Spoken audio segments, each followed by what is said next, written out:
Hello and welcome to the SCAD Savannah Film Festival, the largest university-run film festival in the U.S. Thank you all for joining us today. I am sorry we can't be together, but I am excited that we can be together virtually. I am Sarah Rodman, Executive Editor at Entertainment Weekly, and I am here with our panelists for Entertainment Weekly's Women Who Kick Ass panel. And those women would be Natalia Dyer, Tiana Paris, and Geraldine Viswanathan. And I want to thank you all for joining us today for our panel. Hello, ladies. How are you? Hi. Hello. So I was just telling the women before we started, I've so enjoyed watching all of their projects. Before we got started, I watched Charm City Kings with Tiana, which was so moving and fantastic. And I watched Yes, God, Yes with Natalia, which was so enjoyable and took me back. And then I just watched Broken Hearts Gallery with Geraldine, which is the most delightful rom-com that's happening right now, and you can actually go and see it, which is really exciting. Charm City Kings available on HBO Max, and Yes, God, Yes on Amazon. I think I got all those right. But as we start, I want to throw something out to you. You all have something in common. You all went to performing arts school. Every single one of you. Tiana even went to Juilliard because she's fancy. So I want, since we're talking to a lot of students today at SCAD, I'm curious from all three of you, if there are things that you learned in school that you are still sort of utilizing when you go out on jobs now. Are there things that you draw on a regular basis that you learned while you were in school? Let's start with you, Natalia. Oh, wow. In regards to the performing arts, I think that there's a lot of sort of basic concepts, just basic showing up, knowing your stuff when you show up, but being flexible, taking notes, being able to internalize information without it really like destroying your ego, and just kind of learning to allow outside information and other people help you grow. Yeah, that's good. And that's smart in life too, not just in the line of work that you do, but being able to take critical feedback and sort of go on. And Tiana, how about you? Are there things that you feel like you draw on when you go to auditions, when you're doing your character work for the films and TV shows? Yeah, I mean, similar to what Natalia said, all of that, just a lot of learning to take notes without taking it personal, but also the discipline of it all, and realizing that there's a whole connection and community of people who rely on you doing your work and rely on you showing up fully, no matter what kind of day you've had, no matter where you are mentally, emotionally, that there are other artists and creatives, and when you move into, film and television or even theater, like people who rely on you to fully show up and be present and do the work. Right, it's a team effort almost always. Even a one-woman show has a director, right? So there are people that are depending on you. And how about you, Geraldine? Are there things that you feel like you're still drawing on?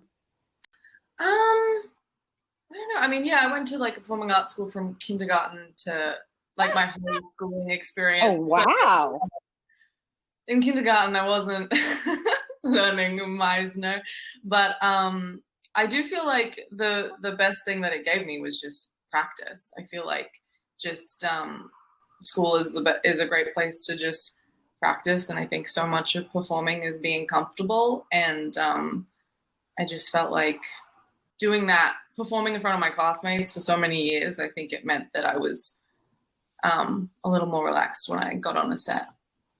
And actually, that's interesting that you did it for so long. Just to follow up on that a little, was it a lot of the same people that whole time that you were going through school? Yeah. So did you find that you knew how to play to get a laugh out of one student, or how to make another student cry, because your audience sort of remained the same? So were you able to sort of hone skills for different kinds of audiences because you knew them too?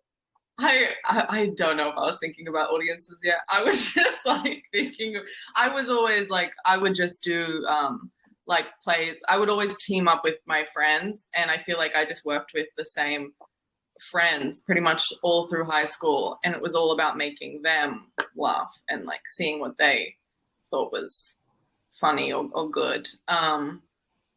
Yeah. And I'm curious, since you all did this, obviously you all have groups of friends that you did this with that have probably varying degrees of what we would consider success. I think working is success, regardless of what that work is. Like if you're working, whether it's, you know, the county fair or it's HBO or it's, you know, the big screen, that's success.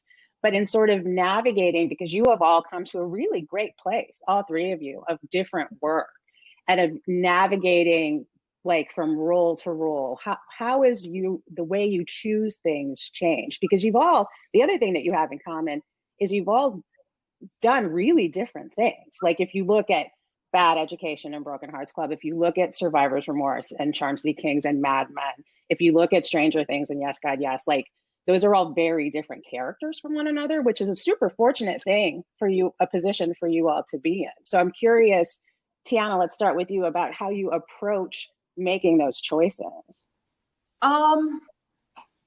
For me, it's always reading the whole script and figuring out like what's the overall message, like what are we trying to say here? Am I connecting with this character in particular? Even if I'm connecting with the script, there might not be a full arc for the character, particularly as women. I think we can all probably relate that happens very often where you're like, wow, this is a great script, but the woman is completely underwritten and she has no arc, and I don't know, like, can we talk about this? Is this up for debate? So definitely those are pretty much the, where I start. And then it becomes more specific. Well, what is this saying about Black people? What is this saying about a Black woman, her place in this world that we're talking about in the script? And what do I want to say right now, wherever I'm at in my life with my instrument and my voice, artistic voice? And so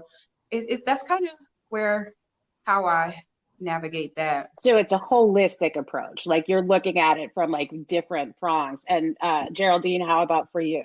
I mean, I guess for Natalia and Geraldine, you're slightly behind sort of in terms of Tiana's been doing this a little bit longer than you all have, but you've both made some really good choices so far. So I'm curious, is your approach similar to that in like deciding which characters to play? Let's start with you, Geraldine.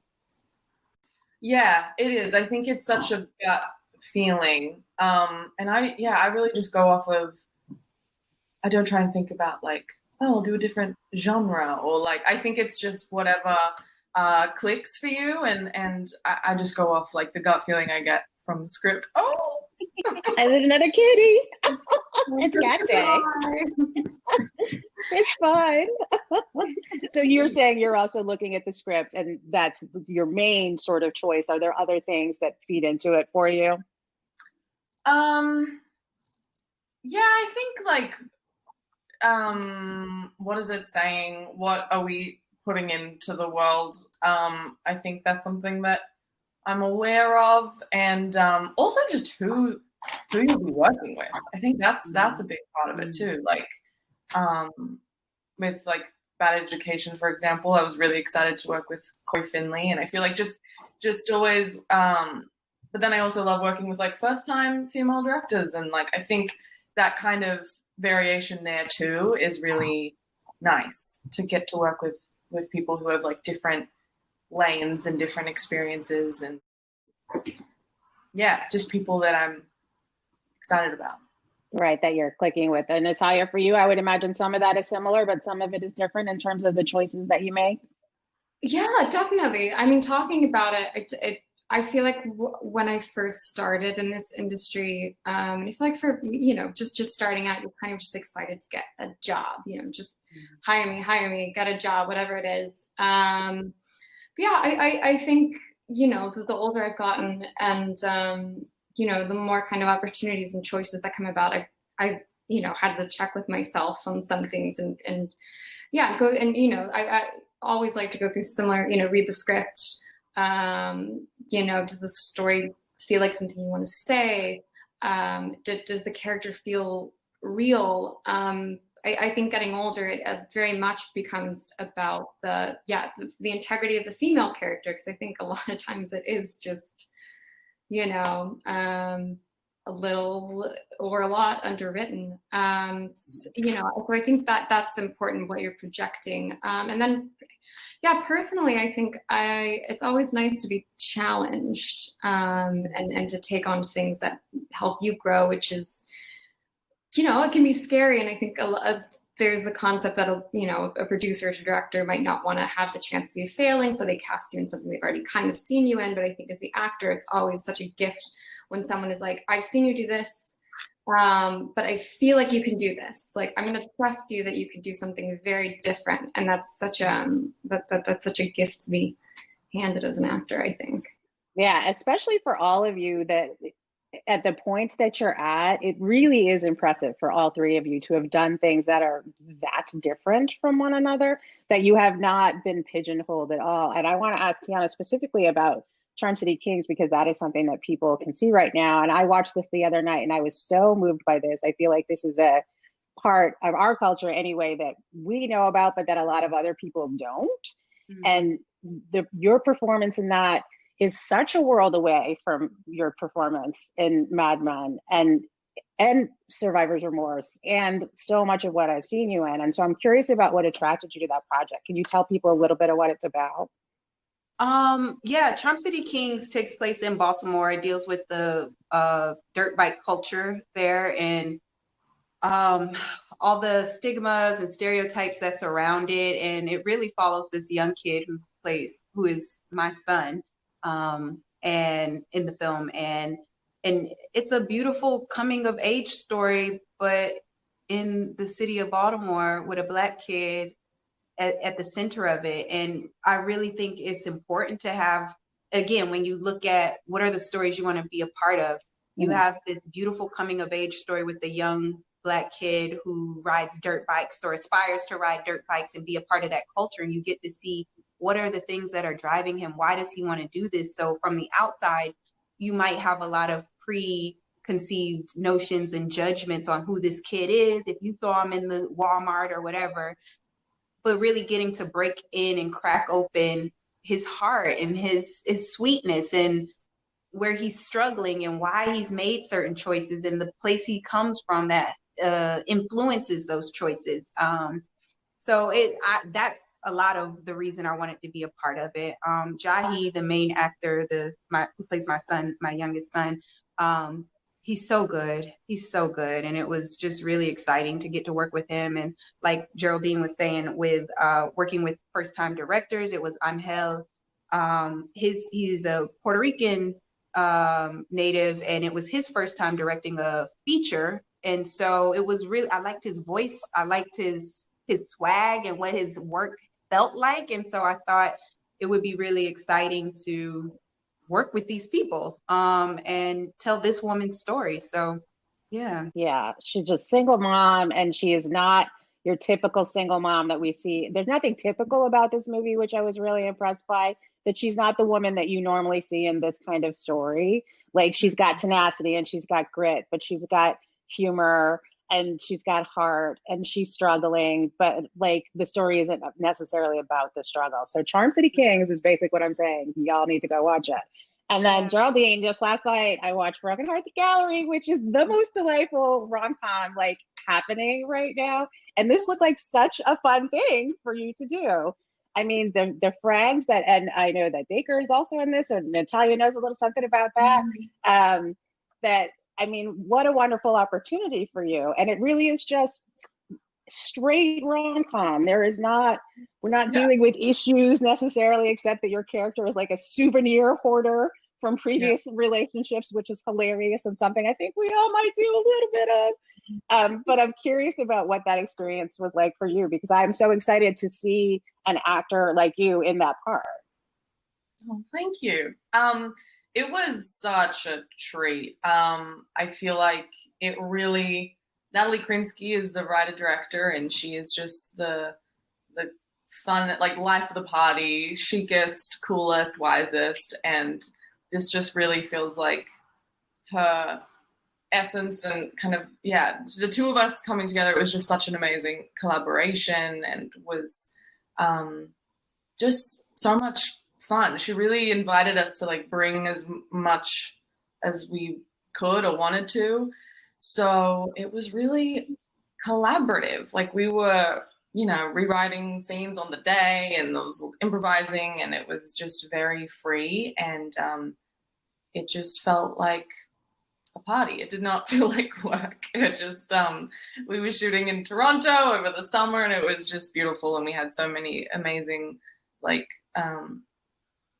you know, supporting cast, and yeah, it really felt like a fantasy, especially now, because I'm like, wow, to be with people in a beautiful place, making of fun things in like bars and restaurants, feels like full escapism at this point. Yeah, but it's really funny. Such a great, snappy one-liners. And Natalia, for you, the thing that I watched was Yes, God, Yes, which sent me back in time. And it's so funny to me because you like these two big things that are set in the past, but in very different pasts, like Stranger Things so far back, and Yes, God, Yes being more recent. But I love this. There is a certain amount of sort of bravery associated with exploring the sexual awakening of your character in like this most awkward sort of evangelical Christian environment. And so, I mean, were there parts of this that even you sort of had to confront, like things that you were maybe like had issues with? I mean, you're playing a teenager, so it's different, but it seems like you might have learned some things about yourself too. Yeah, I mean, yeah, that there, I honestly, I think some of those scenes that we had to do, I just sort of didn't think too hard about before, you know, maybe right before we were filming it, 'cause I'm like, I can't, I'll get really in my head about it. But the nice thing about Alice is that she is so kind of innocent in her self-exploration. She's quite, you know, naive. So it kind of just came down more to, you know, it wasn't about being performative or sexy. It was just like, okay, this girl's just figuring this out. This is new. This can be honest. This can be weird and awkward and gross, because I feel like a lot of times it is. But yeah, there was a lot of course, great, you know, conversations on set and off set about the context, but it's really props to Karen Maine for penning it, for directing it, and doing it so confidently and with such a sense of humor that I think everybody just felt very easy, even myself, on this journey. But yeah, It's so fun. And I'm telling you, if you are, I feel like there's possibility for a generation of people who see this movie about this girl coming into her own and like understanding what her sexuality is and exploring self-pleasure and stuff. Like, I think you might change things for some people. I think that if I was like 14 and watching this movie, I'd be like, oh, this is helpful. So a couple of people see it and be like, oh, okay, cool, good. Okay. Like, I got this. And then another thing that you all have in common, I love that we had people of color and female directors that we're talking about here, and going back to a little bit what you were talking about before, Tiana, about female roles and women in Hollywood. And to the degree that I think that it's so hard because we want to celebrate on one level. And I think, Tiana, you know, we also know that we don't want to talk about being Black all the time, but we want to celebrate being Black. We want to do things for the community, but we don't want to be only about that thing. We don't only want to be women. We want to be whole humans representing things that we are interested in. But at the same time, in order to make progress, we need to talk about it, right? And so it's this weird position that we're in, that we want to celebrate you as women who kick ass, but at the same time, it's like, is that really what we should be doing, or should it just be people who kick ass? Like, these are the things that I think about. And so you all have said pretty confidently that part of the choices that you make are related to that. So since you have been able to make those choices, I'm interested to know if you think that there is progress being made in terms of storytelling, because you have all been able to engage in stuff that has been really great for women and for people of color. Natalia, let's start with you. Do you feel like you are seeing, I don't know if progress is the right word, but like you're seeing options? Yeah, it's always that thing of like, yeah, I think since I was young, I think even since I started in the scripts I was getting and the scripts that I'm getting now, I would say that there has been a shift in And, I think seeing more female stories kind of come out, it's all good. It is. I think it is in the right direction. I think it goes back to your, your statement about like, I don't know, it just feels like, is this just where, there's so much more to go. I think doing press for this film has been really interesting because it's shown me that a lot of women like myself feel like I didn't grow up with so many representations of what a female could be or should be or how they should act or how they should feel. So I guess my hope would be, for the next generation to kind of make enough of those of that art, of those films, that television, so that they have all of these different, types of people, these different men and women from different backgrounds reflected back at them, because I think it's really powerful. So I think I do think there's been improvement. It's just, you don't want to congratulate too early, but you do want to celebrate what has been. Absolutely. We definitely can't rest on our laurels. Yeah. There's a lot of work left to be done. But Tiana, how about for you? I mean, you have had such great opportunities. And so have you seen, now that you have more options to work with women writers, with women directors, with people of color, like, are you seeing that changing, even if it's incremental? I definitely feel like I've seen change in the time I've been in the business. I even feel like I haven't been in it very long, because my projects it feels very evenly spaced, and it feels like a very natural sort of progression. But I think there's privilege in even saying there's progression in the roles I've been able to take and the choices I've been able to make, because there was a time where a lot of actors and performers of color weren't seeing progression. We weren't seeing images and reflections of ourselves on TV. So, I mean, even as an audience member, I definitely feel like there's a shift and a change in the right direction.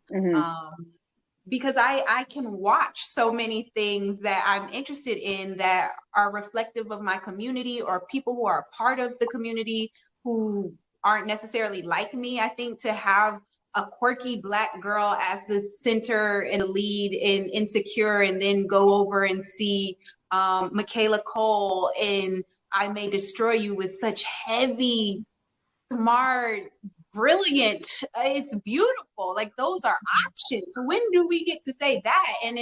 And those women are beautiful, and they are so very much just necessary. They're necessary. And to see that in television, and we're starting to see a little bit more in film, but I think television, with the space being so open with streaming and different platforms, I feel like it's a lot more prevalent in TV.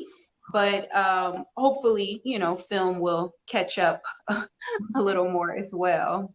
Yeah, I mean, I've heard that from several people and sort of having discussions about that. And Geraldine, how about for you, both as an actor and, as Tiana just pointed out wisely, as like a consumer of like how things have sort of changed?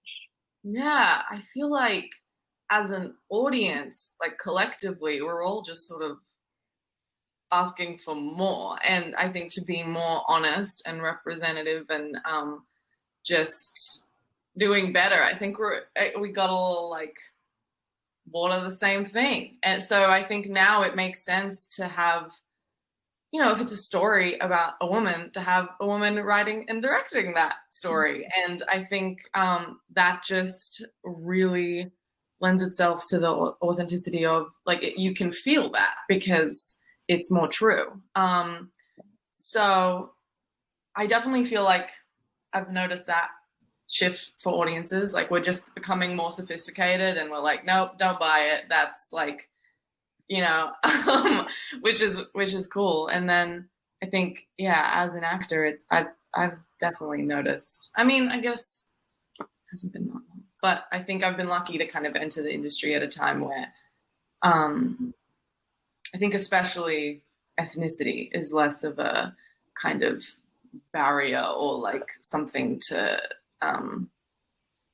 deeply consider all the time. I think I feel very lucky to just play like normal girls in 2020, like American, and we don't have to like explain what the background is or like what the situation is. It just is what it is. And I think that that's gonna just become more and more normal. And I'm like I'm very excited for the time when it's not like we don't have to go like, wow, look at this, isn't this so? Like, I think it'll just become normal, and then there'll be more range, and then there'll be less pressure on each story to like represent the entire experience.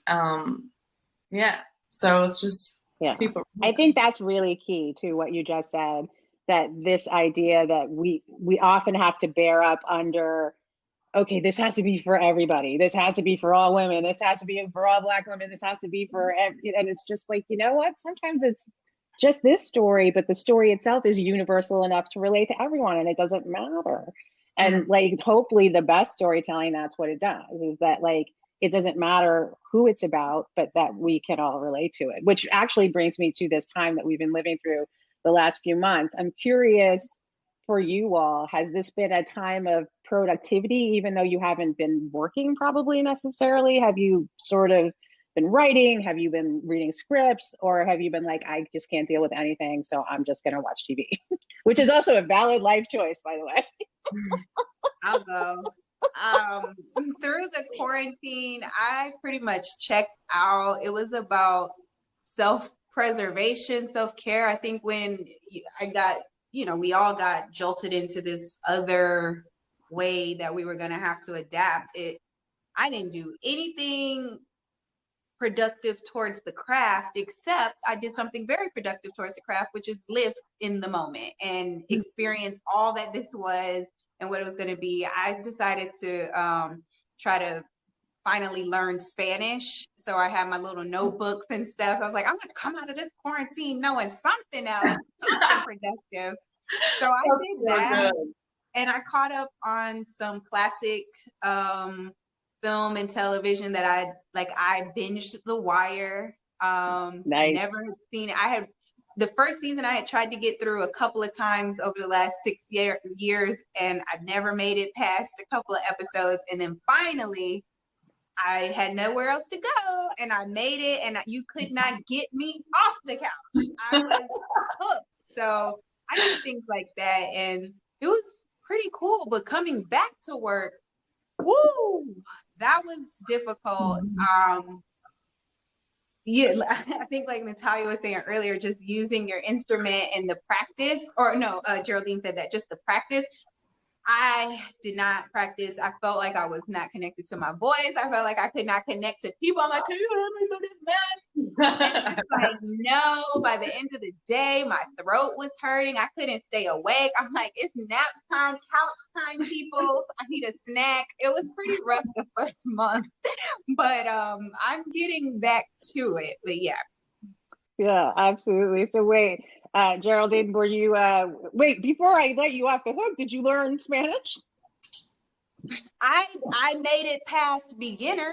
There's beginner, intermediate, and advanced. I finished the beginner book, and I was like on the first chapter of intermediate. Once I got back to work, I fell apart, but I'm going to get back on it. All right, we're going to check back in with you and give you a quiz. Geraldine, how about you? Were you doing creative things? And by the way, like, I, for my job, consider watching television creative and research, but like, were you learning Spanish, or were you, eating popcorn? I was more eating popcorn. I think at the beginning, especially, I was just watching movies like every day, and it was kind of amazing, and just kind of taking a step back. And sometimes it's a little hard to be productive when there's no real vision of the future. You're like, hi. So I was just appreciating art and not trying to like have anything come of it, which was kind of nice. I think sometimes, we're all like reading scripts, and it's very like we're just trying to keep up. So it was nice to just take that back. But then eventually, like a month ago, I did a little COVID movie with a friend who I've worked with before, and that was really amazing. It was it actually feels like a fever dream. Like it was like the tiniest crew possible within a week, just in a room, like a total product of COVID. And it just felt really nice to be working with people again. I think that's the thing that I really miss, is like it collectively collaborating and like having that mutual enthusiasm about something. So that was nice. I feel like now it's starting to get more into like creating things for the fun of it, less thinking about like the biz for me. I'm just kind of, trying to survive. Yeah, live that life, girl. Live that life. So if Yeah. Tiana binged The Wire, was there a show or some movies that you binged? Were there things that you got into? In my hotel quarantine, I did The Sopranos. I started that one. Yeah. Really Excellent. Yeah. Both very good choices from HBO. So, Natalia, I'm assuming you get a free Netflix subscription. So, were you just Netflixing and chilling the whole time, or were you learning how to play the guitar? But yeah, there was a lot. Oh man, it's been like a decade worth of a year. So there's been a lot of phases.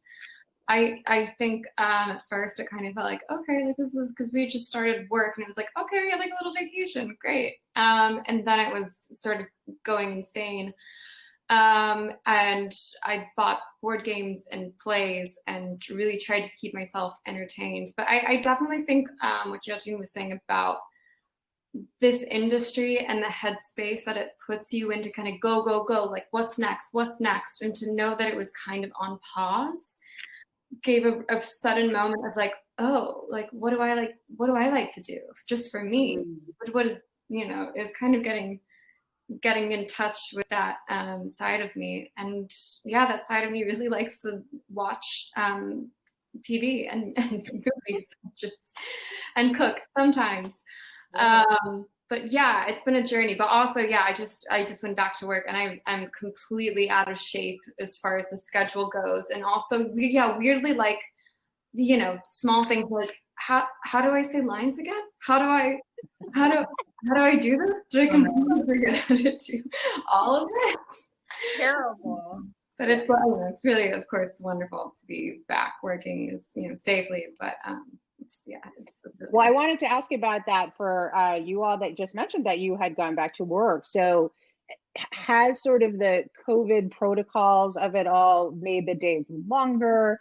Do you all feel comfortable like that have you had to sort of quarantine or bubble with your castmates, like that kind of thing? What's that process been like?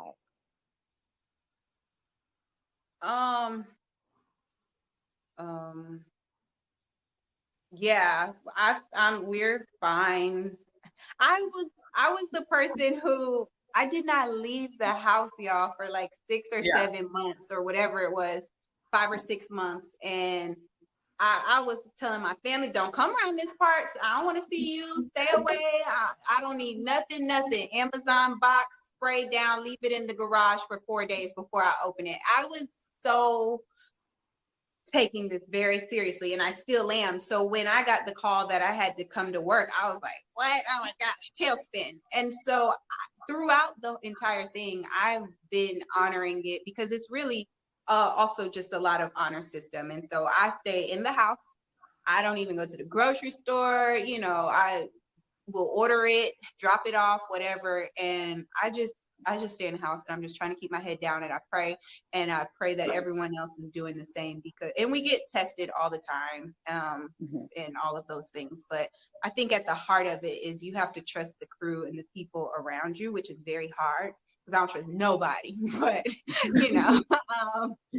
for the sake of getting it done, it's been going well. Yeah, and Natalia, you are going back with people that you know and love, right? So there's like an inherent trust there.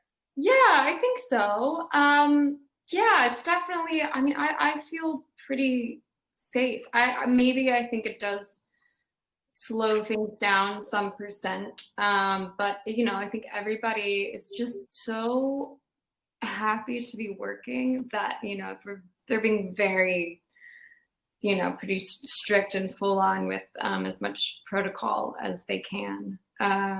It's really interesting to see how this industry and these productions can like adapt, how they're like, okay, this is, we got to keep making art. We got to keep doing it. So let's do this and this and this. And they're making it happen, which I'm really grateful for. But, yeah, gotta keep those masks on as much as possible. Amen. And like, just got to be careful and of one another and be respectful. And I love, so Tiana, is this the thing that you've gone back to work on, WandaVision? And can you tell us anything about it? No comment as to what I'm working on. And no, I can't say anything except that when we were filming and the scripts I read are awesome and I'm very excited, and that's all I can say. All right. I mean, I know all my Marvel people out there are just like, WandaVision, what is happening? We're so looking forward to this. And not to be all what's next, and stress you out, but Natalia, I know there's a specific thing that you would like to be next, right? That you have been talking about or interested in. Oh, in interviews? Are you talking? Are you referencing my big action movie request? Yes. It's like what I was saying. It's like I've done some indie films and stuff. I'm like, I watched a lot of, I had never seen the Fast and Furious world, and one of my housemates really loves them, so we ended up watching them. I'm like, you know what? Like, yeah, I want to do that someday. I just want to like run and jump and do stunts. That's just like the physical side of it. I'm here for it. I'll train. I'll lift weights, whatever. Like, throw me in there. Right, exactly. You'll just eat chicken breast and steamed broccoli for a year. You'll do what you need to do. All right, so we're going to put that out into the world. We're going to manifest that's going to happen. And Geraldine, what is your wish? Natalia wants to be in the Fast and the Furious. What would you love to do? Oh, my wish. I mean, that sounds fun. I think it'd be cool to do, some jumping around. Wait, I feel like I knew. I have no idea. You're like, I just want to keep working, girl. Yeah. Anything. You're like, I'm ready. All right. And before I let you go, the thing to be about giving advice, it's hard because people have to make their own choices and have to have their own failures. And that is how you sort of move along in the world. But have you guys ever gotten a piece of advice that has actually been helpful to you sort of on your journey, not even just as an actor, but in life? Is there something that you call back to that someone has said to you that has been useful to you? I have one. I had someone tell me once who was in not exactly this industry, but in the music world, but we were talking a little bit about sort of like events and interviews and stuff, and he said, he keeps in mind the concept, like, you belong here. I think there's, I think imposter syndrome is something that plagues a lot of people in the performing arts. And, like, you get in these rooms with all these people and you're like, oh my God, what am I doing here? Like, I don't belong here. But I think it is that thing, like, no, you are here because you're supposed to be here. You earned this, you're here, you belong here. And just kind of, recentering yourself around that. Yeah, that's great advice. I think imposter syndrome is very widespread in a lot of and I think that women may suffer it more than men, and which is just another unfair burden that we have. But I think that's really good advice. Tiana or Geraldine, anything anybody gave you that was useful for you? Yeah, very early on, before I even really started my professional career, was still like very much when I just got out of school and auditioning and things like that. And I would be afraid to leave the city. I was in New York City at the time, and I would be afraid to leave, afraid that if I went home to visit my family, I'd miss an audition, or if I went and saw anybody like that, I would miss it, and then my whole career it's over, it's a wrap, I screwed it up. And I got some really great advice about, you know, you can't let this industry dictate your actual real life, and that you have to give yourself the opportunity to actually live, to breathe, to connect with family, to connect with friends, and what's meant for you is for you. And if you, and the very first like big, when I booked Mad Men, it was all of that advice put into play. I was supposed to go to India, or I had booked a trip to India with like the last amount of money I had to go with friends. And I got the audition for Mad Men. And I was like, ah, Jesus, okay. I was like, well, I'm not going to be here for those dates of that first episode, so I better not go in. I went in, I booked it, and I'm like, oh my gosh, I gave my last money to this trip. I have to go.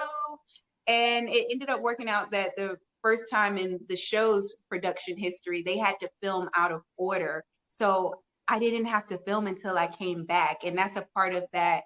Live your life, do what you need to do, what will make you happy, and somehow it all will figure itself out.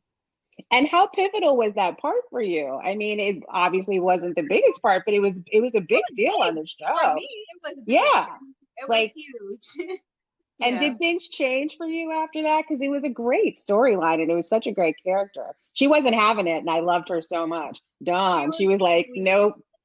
Yeah, she was it was a great character, and I learned a lot. That was my first time being on a recurring on a show, even though I didn't know I was recurring. They never told me, literally, for however many years I was on it. It was every time I'm like, am I coming back? Am I dead? Did I die? Did I fall down the elevator shaft? For like 3 years, I was never told I was a recurring. I just was like, all right, am I still on it? So anyways, but it was my first time getting to watch, I'm not, you know, I want to say real actors, because at the time I'm like, oh my gosh, but watch professional actors, like watching John Hamm, watching Christina Hendricks show up and do this work, and watching John carry this show, just seeing what a number one, how they conduct themselves, how they are. He was so very gracious to me, and it was just really a huge, it felt like school all over in a different way, because I just really watched everybody. Yeah, no, it was such a great character, and it was such a storyline that show needed too, by the way. And I love that show, but as a Black woman, I was just like, really, y'all, come on, we got to do something here. And then they handled it really well. And so if you haven't watched Mad Men, use some of your quarantine time now to watch the Mad Men. And then Geraldine, for you, was there somebody who had gave you a great piece of advice? I don't think of anyone. I mean, actually, Wow. I had an acting coach in Sydney, and his advice, I think it was especially towards like auditioning and self-taping and those kind of like initial steps in. And he was just like, everything good has an element of like, fuck it. Like, I think you just like have to, I think we take it very seriously and get in our own way sometimes. And I think it was really freeing for me to just be like, I'm enough, and like I'm just gonna enjoy it. And then if I feel joy, the people watching will feel joy or will have fun. Or like, I think that energy, it's just so much about energy, and it's so contagious. And I think that's really what this is about. So I feel like just, yeah, a bit of like, fuck it, this is just fun. And like the Yeah. play of this, like, it's with children, it's the best. Well, that's another just good piece of life advice, truly. Like, how often in our lives have we been more successful when we've gotten out of our own heads and out of our own way and just be like, I'm just gonna see what happens. And then it like ends up working out, or if it doesn't work out, it fails in an interesting way in which you then learn something from it, you know? And so I'm hoping that everybody that watched this learned something, because it looks like we are out of time. But I can't thank you ladies enough for being here. We truly think you kick ass, and we're so glad that you were here. And so we thank everybody out there who was watching also, and for supporting the art forms that make movie magic and TV magic a reality. And we want you all to enjoy the rest of the SCAD Savannah Film Festival, y'all. Thank you. Thank you. Thank you so much.